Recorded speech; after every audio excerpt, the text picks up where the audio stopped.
Angiogram কিভাবে করা হয়? অ্যাঞ্জিওগ্রামটা নিয়ে আসলে সবার মধ্যে একটা ভীতি কাজ করে, একটা ভয় কাজ করে যে এটাতে আসলে অজ্ঞান করা হয় কিনা, এটাতে মানুষ কেমন হয়? এই একটা ভয় আমাদের সাধারণ মানুষের মধ্যে আছে। কিন্তু অ্যাঞ্জিওগ্রামটা আসলে অ্যা অবাক হবেন যে এটা আসলে কোনো অজ্ঞান করার কিছুই নাই। ভয়েরও কিছু নাই।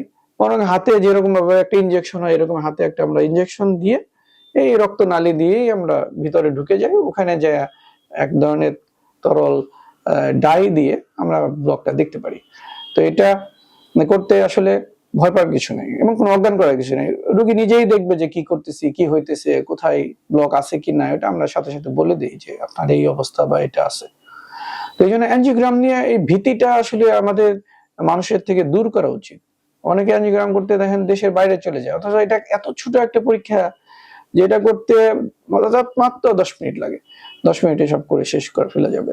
কিন্তু আমরা জানি না বলে আমাদের মধ্যে ভয়-ভীতি কাজ করছে। যার ফলে আমি মনে করি যে অ্যাঞ্জিওগ্রাম নিয়ে কোনো ভীতির দরকার নেই। এটা চিটাগাংয়ে এভেইলেবল। চিটাগাংয়ে প্রায় ৮ টা থেকে ১০ টা সেন্টারে এটা হয়। যেকোনো সময় একটা ভালো যদি তার ফিটনেস থাকে সে করতে পারবে।